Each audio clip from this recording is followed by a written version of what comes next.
Baik, kita tenangkan hati, kita berdoa, kita mengucap syukur kepada Tuhan, biar sifat Tuhan yang bertindak dalam kehidupan kita, dan Tuhan telah menjaga kita selama ini, dari pagi, siang, sampai dengan sekarang. Kita rendah hati di hadapan Tuhan, mari kita berdoa. Ya Tuhan Allah Bapa kami di surga, Bapa Maha Kasih dan Maha Kudus, di tempat-Mu yang maha tinggi di surga, kami datang merendahkan diri melalui Anak-Mu Yesus Kristus. Karena kami semua orang berdosa, kami semua orang bersalah. Pada saat ini Tuhan Yesus, kami akan beribadah. Kami telah memuji dan memuliakan nama-Mu. Kami akan membaca sedikit firman-Mu tentang kebenaran. Kiranya kami memohon, Bapa di surga, curahkan Roh Kudus-Mu untuk hadir di tengah-tengah kami. Biar sembahyang kami pada malam hari ini menjadi kudus di hadapan hadirat Allah Bapa di surga. Kami tidak takut, kami tidak ragu, karena kami yakin dan percaya bersama Yesus Allah Bapa di surga menolong kami semua. Tinggalkan dan tanggalkan segala beban, segala perkara, segala masalah. Biar dalam ibadah ini Tuhan Yesus, Roh Kudus-Mu yang bertindak atas kami. Kami tahu di saat kami dituntun oleh tangan kasih-Mu, karena kami semua akan aman dan damai sejahtera. Terima kasih Tuhan Yesus, terima kasih. Kami bersyukur dan berterima kasih kepada Bapa di surga. Amin. Ambil dari Injil Matius pasal 6, ayat yang ke-8 dengan perikop hal berdoa. Bunyi firman pada ayat yang ke-8 demikian. Jadi janganlah kamu seperti mereka, karena Bapamu mengetahui apa yang kamu perlukan sebelum kamu minta kepadanya. Demikian juga firman Tuhan yang kita peroleh pada malam hari ini, yang dikatakan berbahagia orang mendengarkan firman Tuhan, memelihara dalam hati, dan melaksanakan dalam kehidupan kita sehari-hari. Salam untuk kita semua. Salam. Baik, terima kasih. Tadi kita sudah puji-pujian. Kita yakin bahwa apa yang kita naikkan untuk Tuhan semuanya tidak sia-sia. Ini malah firman ajarkan kita tentang hal berdoa. Saya pilih firman dari ayat yang ke-8 supaya kita semua yang ada di sini jangan ragu. Kamu semua yang sementara menghadapi masalah di sini juga jangan ragu. Karena itu firman dia mengatakan bahwa Bapa di surga sudah tahu apa yang kita perlukan. Kita pun mau bagaimana Tuhan sudah tahu. Kita pun maksud tujuan doa juga Tuhan sudah tahu. Yang penting kita jangan ragu kembali dengan doa yang kita naikkan. Sekarang sisa hal percaya dan hal setia.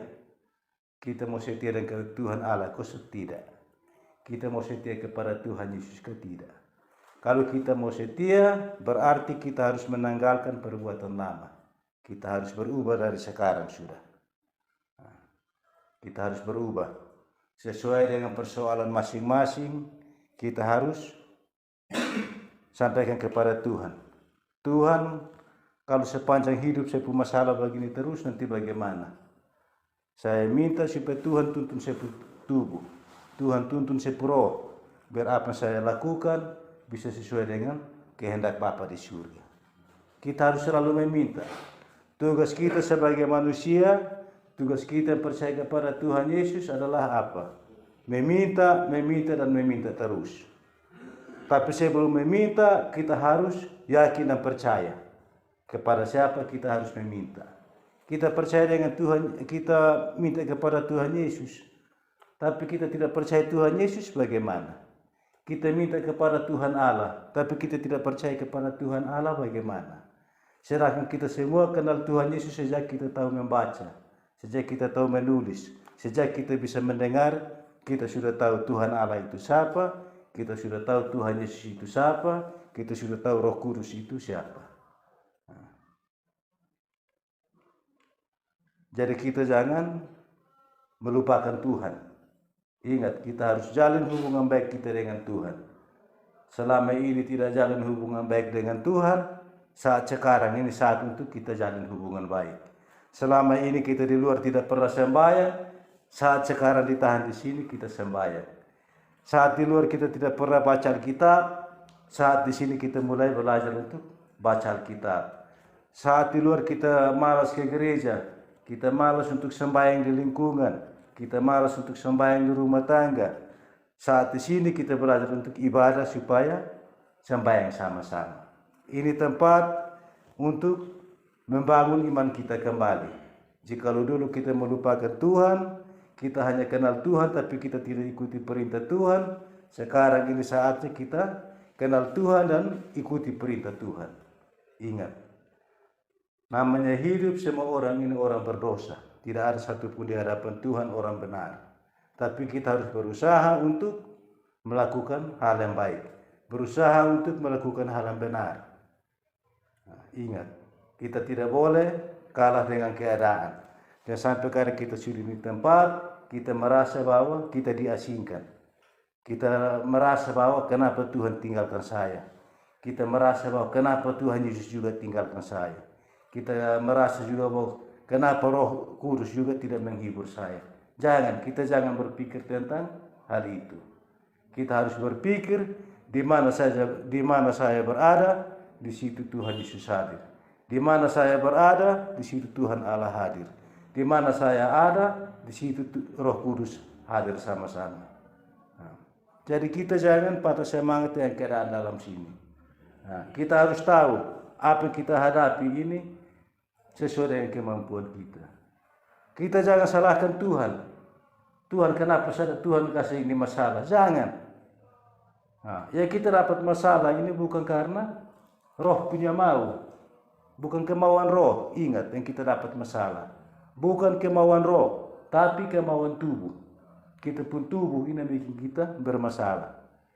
Nah, karena kita pun mata salah melihat, kita pun pikiran juga mulai salah berpikir. Nah,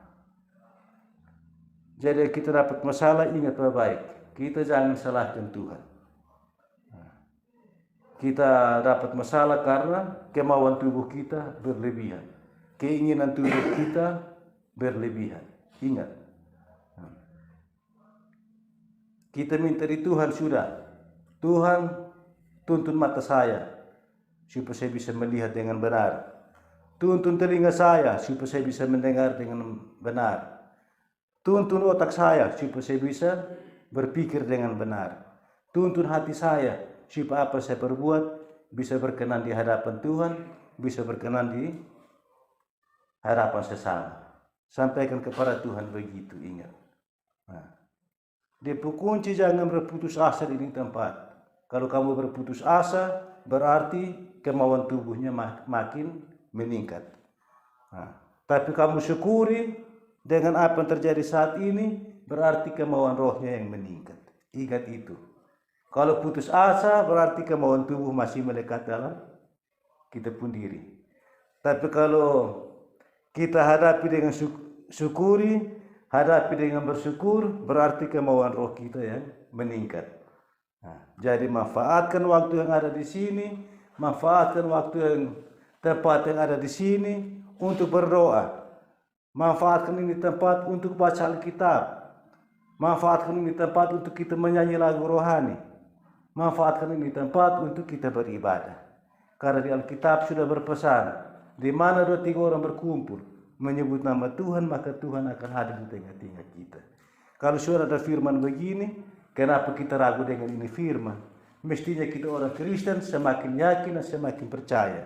Saya boleh sendiri, tapi saya ada didampingi oleh Tuhan Yesus. Saya boleh tidur sendiri, Tuhan Yesus selalu menjaga saya. Saya boleh berpikiran susah, tapi Tuhan Yesus selalu menghibur saya. Ingat itu. Jangan kita putus asa.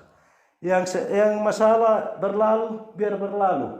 Kamu sekarang ada yang mau selesai ini, berusaha untuk selesaikan secara kekeluargaan. Masih terhambat, tidak masalah. Rencana Tuhan selalu indah untuk kita semua. Ingat, rencana Tuhan selalu indah untuk kita. Ada yang sudah berupaya semaksimal mungkin. Ada yang sudah kasih kembali semaksimal mungkin. Tapi karena masalahnya tidak bisa ditarik, jangan putus asa. pasrahkan kepada Tuhan. Yang penting niatnya untuk berubah. Ingat, niatnya untuk berubah. Tuhan akan tolong kamu dengan caranya tersendiri. Dan ingat, kalau apa Tuhan tolong itu tidak pernah suatu kegagalan. Apa yang Tuhan tolong, apa yang Tuhan bantu, itu pasti ada kebaikan. Jadi kita jangan putus asa. Kita tetap berharap dan bersandar kepada Tuhan. Kita tetap berharap dan bersandar kepada Tuhan Yesus. Kita harus yakini bahwa di setiap waktu, setiap saat, Roh Kudus selalu menghibur kita.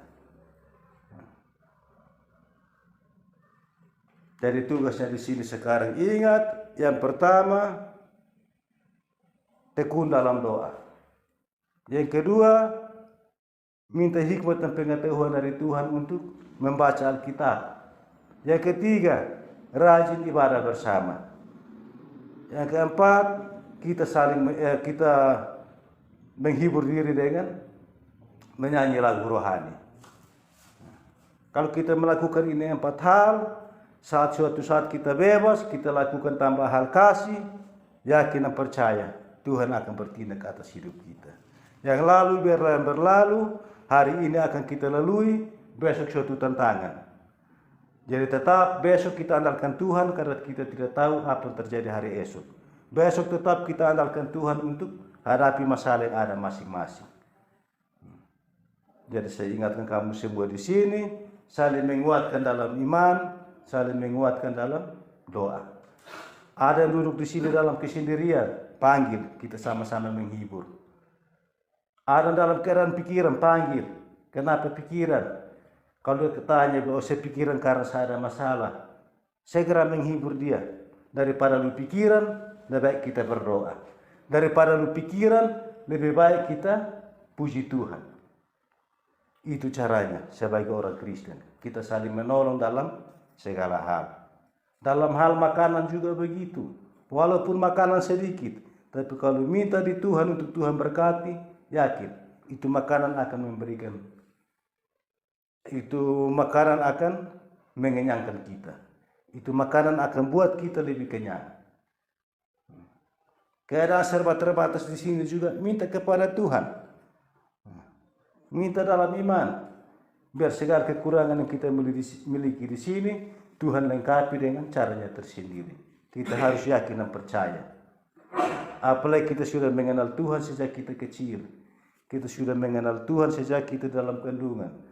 Dan kita lebih bersyukur lagi, Tuhan mengenal kita sebelum kita dibentuk. Jadi di saat kita dilahirkan berarti Tuhan sudah kasih kita jalan untuk baik. Tuhan sudah memberikan sesuatu yang baik untuk kita. Tapi karena kemauan ini tubuh kita tinggi, keinginan daging kita tinggi, makanya kita jatuh ke dalam masalah. Tapi kita jangan putus asa, kita jangan khawatir, kita jangan ragu, kita harus yakin bersama Yesus. Saya akan hadapi ini masalah sampai dengan selesai.